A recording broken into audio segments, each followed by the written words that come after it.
Ya, sejak 400 tahun lalu, desa Higashi menyimpan rahasia tentang sepasang anak kembar yang kelak mewarisi kekuatan penghancur dan segel. Yoro dan Asa adalah anak kembar tersebut yang dilahirkan di desa Higashi. Penduduk desa Higashi menyimpan si kembar di dalam desa untuk memanfaatkan kekuatan mereka. Orang tua mereka tidak ingin kekuatan si kembar dimanfaatkan, berusaha membawa mereka keluar desa. Namun hanya Asalah yang berhasil dibawa keluar, sedangkan Yoro tetap bertahan di desa Higashi. Demi menutupi kejadian itu, seorang sesepuh desa memerintahkan Sugai miliknya menyamar sebagai Asa agar Yoro tidak menyadari adiknya telah menghilang. Bertahun-tahun kemudian, Asa memperoleh kekuatan penghancur dan menyerang desa Higashi untuk menyelamatkan kakaknya. Lalu setelah berhasil keluar dari desa, Yoro mengetahui Asa selama ini dilindungi klan Kagemori. Tetapi ia memilih mencari kedua orang tuanya sendiri untuk mengungkap kebenaran. Lalu seperti apakah kisah cerita selanjutnya? Mari kita langsung botakin saja.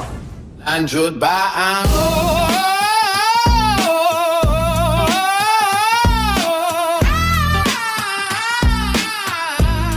Yo, jangan lupa subscribe. Jangan lupa subscribe. Jangan lupa lanjut bang. Lanjut bang. Yo, check it.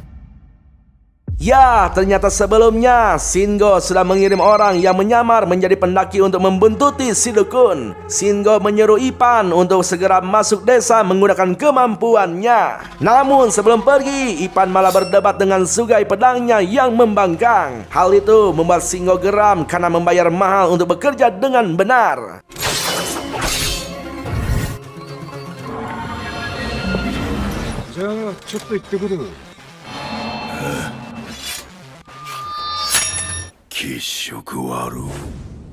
Di sisi lain, Yoro mengajarkan Ken membuat senjata. Lalu datang Dera membawa TV agar mereka bisa melihat berita di dataran rendah. Namun pas TV itu dinyalakan, Yoro dan kedua Sugainya langsung terkejut. Mereka bingung kenapa manusia bisa masuk ke kotak tersebut. Dalam TV itu disiarkan berita di BMKG bahwa katanya Jepang Barat mungkin akan mengalami kekurangan air di musim panas ini. Diperkirakan juga cuaca akan terjadi di Okinawa. Meskipun cerah, tetap saja Yoro tidak akan bisa pergi ke sana untuk mencari ibunya. Dia menanyakan kepada Ken apakah Ken bisa pergi ke kampung halaman ibunya. Namun menurut Ken tidak mungkin bisa karena kampung halaman ibu Ken jauh di Afrika sana. Selain ingin berkunjung ke Okinawa, Yoro juga ingin kembali ke desa Higashi karena banyak yang ia tinggalkan di sana. Tapi untuk saat ini mustahil pergi ke sana karena pasti banyak orang yang memburunya. Sementara itu, Ipan yang menyusup lewat perut si dukun sudah membantai banyak penduduk desa. Sugai pedangnya merasakan ada keberadaan Sugai di dalam desa itu. Mungkin Sugai yang dimaksud mereka itu adalah Asa palsu yang kini sudah mulai keluar dari kurungannya. Tampak Ipan langsung masuk ke dalam desa dan ia membantai para penduduk desa tanpa pandang bulunya. Namun tak satu pun dari penduduk desa itu adalah Sugai yang dicarinya. Dan saat memasuki sebuah pintu, Ipan dihadang oleh penduduk desa yang menjaga nenek Yama. Namun dengan mudah Ipan membantai semua penduduk dari jarak yang cukup jauh dan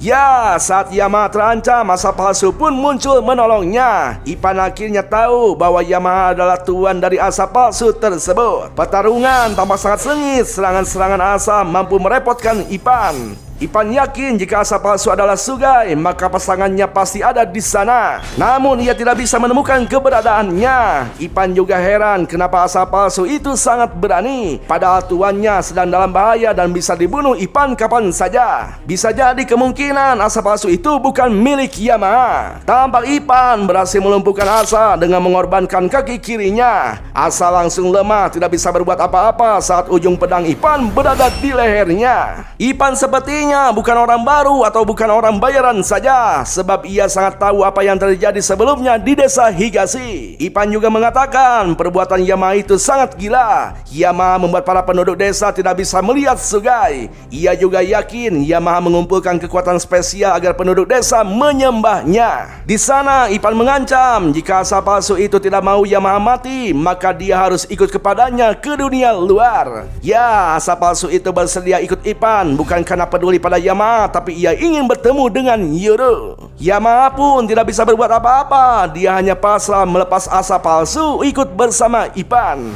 Selain asa palsu, Ipan juga menyandra Azami sebagai jaminan. Sementara itu Danji disuruh ibunya untuk pergi ke dunia luar mencari Yuru, karena si ibu merasa desa Higashi akan segera punah. Sementara si ibu akan tetap bertahan di desa menunggu mereka kembali. Si ibu memberikan peta untuk Danji agar dia tidak tersesat saat keluar desa. Si ibu juga berpesan jika Danji bertemu dengan orang tua Yuru agar menyampaikan salamnya. Meski berat dan khawatir kepada si ibu, tapi Danji tetap harus pergi karena perintah ibunya sendiri. Bersama dengan itu, si dukun berusaha kabur dan bertanya-tanya siapa Ipan sebenarnya dan apa tujuannya. Tak lama Ipan muncul di belakangnya yang membuat si dukun sangat ketakutan. Lalu Ipan memasukkan Azami dan asa palsu ke perut si dukun dan mengirim mereka ke apartemen Shingo. 君たちは先に行ってて。ようこそ下界へ。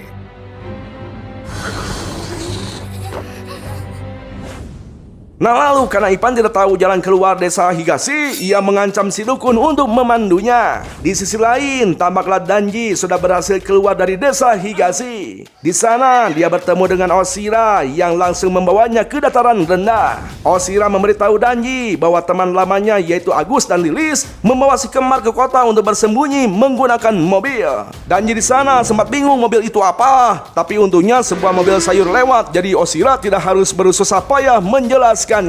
Danji merasa sangat lega mengetahui Yuru berhasil turun gunung dengan selamat. Untuk mencari keberadaan Yuru, Oshira mengajak Danji mencarinya ke ibu kota. Tapi karena belum izin kepada tuannya, Oshira mengajak Danji untuk mampir ke rumahnya meminta izin kepada tuannya. Singkat cerita, mereka sudah sampai di rumah majikan Oshira yang merupakan seorang nenek. Oshira meminta izin kepada si nenek untuk pergi ke ibu kota mencari teman lamanya. Tak lama mereka berangkat ke ibu kota meninggalkan si nenek. Oshira berencana akan melewati jalan tol agar tidak terjebak macet.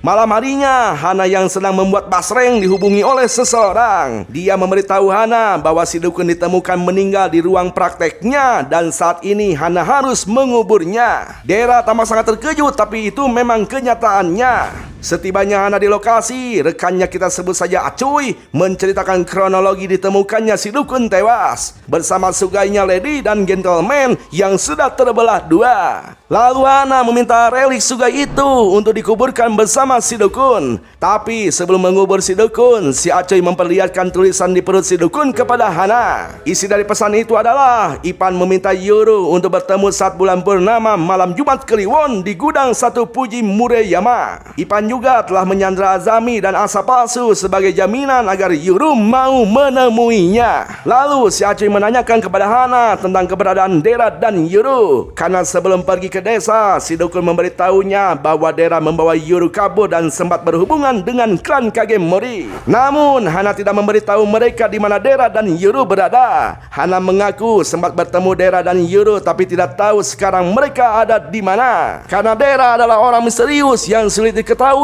keberadaannya.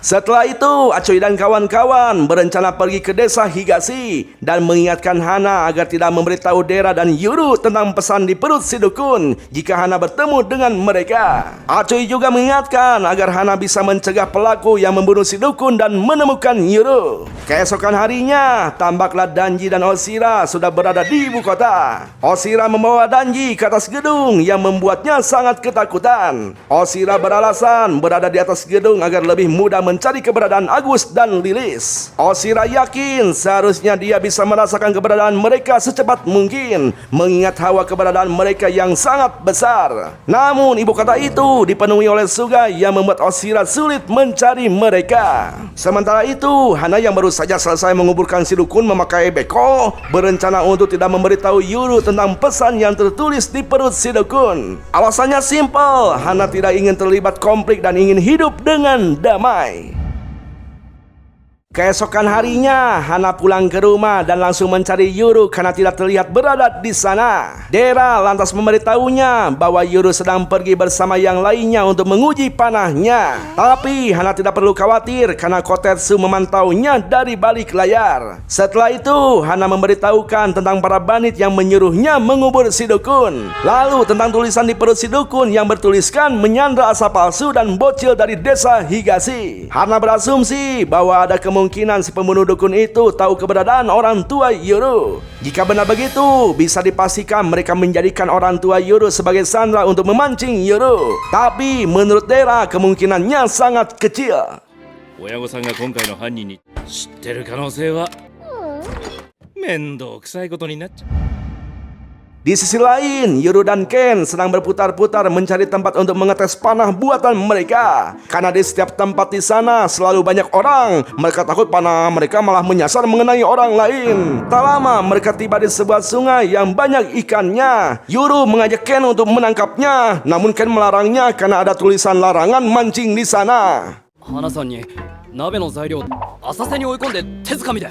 変なとこでいい人だ。目的があってもダメです。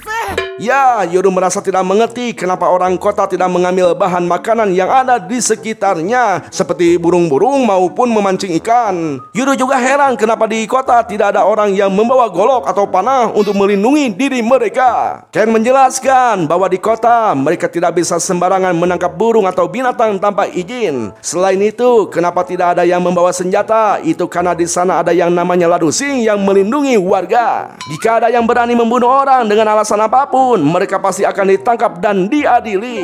Hal itu membuat Yuru sangat terkejut dan membuat Ken gedeg karena Yuru sama sekali tidak tahu aturan dasar kota. Oleh karena itu, Ken merasa mempunyai tanggung jawab untuk mendidik Yuru. Tampak Yuru merasa kecewa dengan aturan yang ada di kota karena dia tidak boleh melawan orang yang ingin membunuhnya. Ken kembali menerangkan bahwa Yuru boleh membela diri tapi tidak harus berlebihan karena bisa dipidanakan. Tak lama Agus merasakan keberadaan Sugai tak jauh dari tempat tersebut. Karena senjata Yuru belum optimal, mereka memutuskan untuk menghindar. Dan itu dianggap Ken adalah keputusan yang sangat tepat. Lalu mereka pergi ke sebuah hutan. Tapi sepertinya mereka diikuti oleh Sugai yang tidak dikenal. Entah kawan atau lawan, yang pasti mereka harus mencari tempat yang luas untuk menghadapi Sugai tersebut. Tak lama, dua orang memakai jas rapi dan membawa seekor anjing muncul di hadapan mereka. Melihat dari pakaiannya, sepertinya mereka itu dari klan Kagemori. Tapi Yuru tidak merasakan aura membunuh dari mereka. Tapi Yuru juga tidak percaya begitu saja, karena bisa saja mereka mendadak ingin membunuhnya. Sontak Yuru pun menodongkan anak panahnya yang siap melesat kapan saja untuk menghabisi mereka. Tanpa mereka langsung ketakutan dan meminta waktu untuk melepaskan penyamaran mereka. 手でなんとかしのごうと保健所に連れて行かれちゃうんですよ。人間のふりをしているのです。たちの本来の姿です。つがいです。宇宙人。ビビッと。 Ya, ternyata dua orang itu adalah pasangan Sugai dan si anjing yang dibawa mereka itu adalah majikannya. Wujud asli mereka seperti tuyul dan mirip dengan si Kokot dan Cokor alias Sugai berpasangan. Ken bahkan menganggap Sugai itu alien karena mereka itu tidak memiliki nama. Jadi ternyata ceritanya mereka itu adalah Sugai yang sudah lama dipuja diam-diam di daerah Noto. Tapi lama-kelamaan mereka dilupakan oleh orang-orang hingga tidak ada lagi yang datang berkunjung memuja mereka. Suatu hari ada seekor anjing liar yang jatuh dari tebing. Tanpa sengaja darahnya itu menyentuh mereka sampai kontrak pun terjalin begitu saja. Nah, karena pemiliknya hanya seekor anjing, jadi mereka tidak memiliki nama. Oh, begitu ternyata. Ya, di sana Yuru sempat berpikir untuk membawa mereka kepada Asa untuk memutuskan kontrak Sugai itu dari si anjing. Namun mereka menolaknya karena sudah nyaman memiliki majikan seekor anjing. Lalu Sugai itu mengajak Agus dan Lilis untuk berteman karena hanya mereka Sugai yang bisa diajak curhat. Agus sih yes, selama Sugai tuyul itu tidak berniat jahat kepada Yuru. Para tuyul itu tampak sangat terkejut setelah Agus menyebutkan namanya. Mereka tidak menyangka bisa bertemu dengan penjaga ilahi Sayu yang legendaris. これ。生きててよかった。これを失礼。 Di sana, Ken yang merasa terganggu pandangannya meminta mereka untuk memakai baju. Tak lama datang lagi Sugai lain, yaitu Oshira yang membawa Danji. 来ちゃった。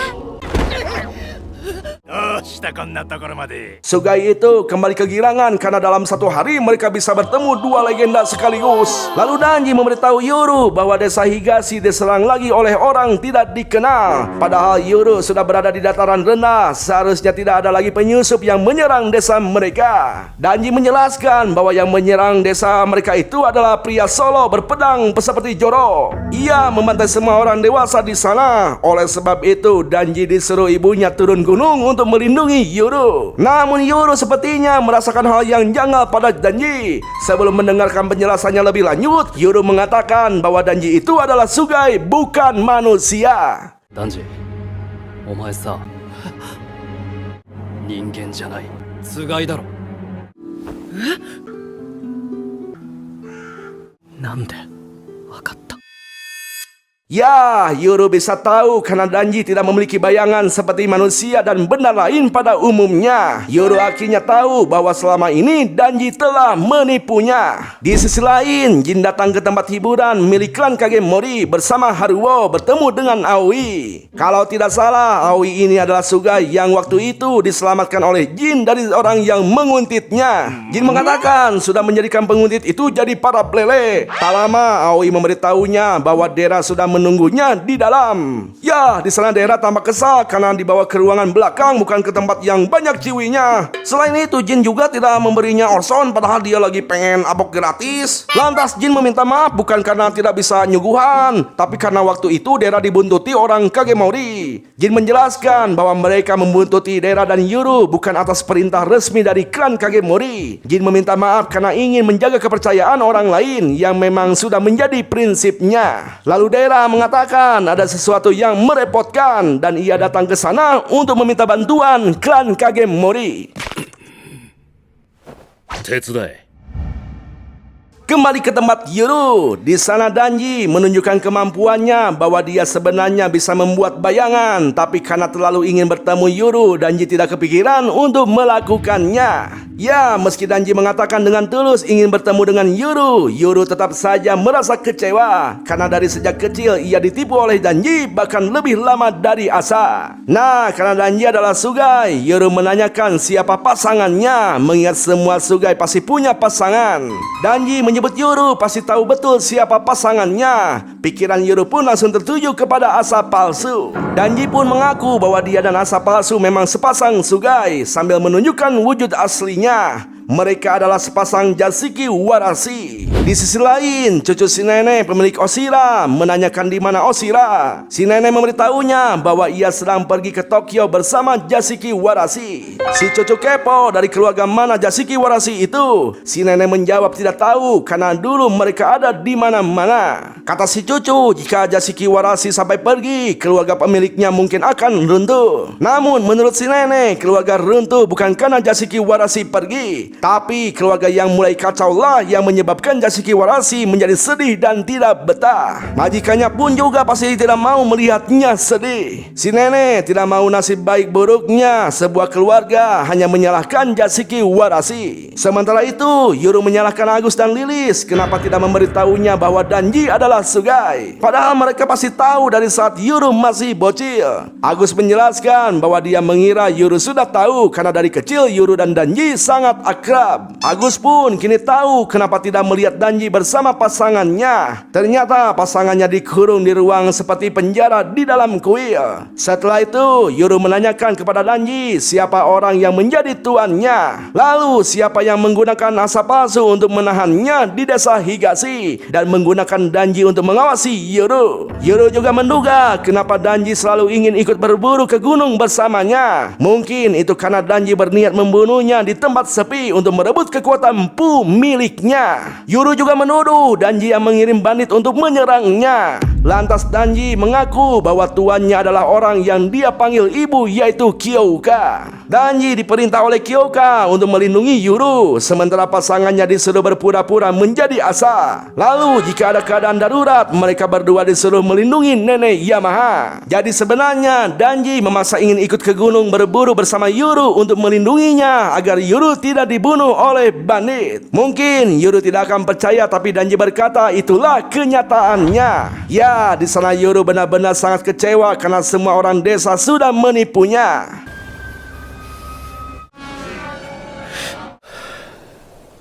Setelah itu, Yoro meminta Sugainya untuk tidak mengikutinya karena Yoro ingin merenung sejenak sendirian di dalam gunung.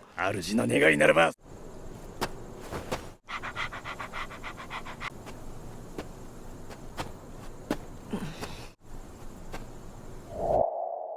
Yo, segitu dulu bro ceritanya. Gimana nih? Masih mau lanjut gak nih?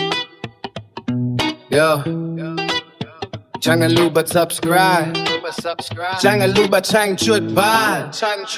Dari dimensi anime, tembus ke gua. Sajikan cerita video sepenuhnya. Ini alur bang ultra beda dari yang lain. Kalian bisa nonton detail kita play videonya. Lo yang di sana nonton santai aja. Gue yang gas storynya siap berkelana. Ambil kopi dulu kita gas sampai kelar. Spam emoticon biar suasana makin liar. Kalau relate share teman tangga apa bebaskan aja. Bahasan lengkap bukan sekadar asumsi liar. Asli darah cerita kita beda dari yang biasa. Jangan skip momennya, tangkap esensinya. Baang ultra bawa sensasi tak terduga.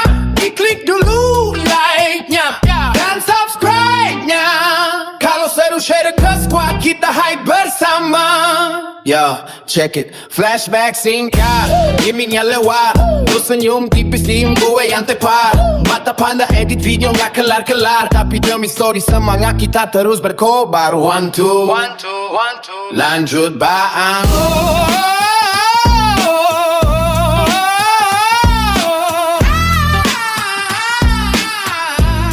Yo, jangan lupa subscribe. Jangan lupa subscribe. Jangan lupa cangcut ban.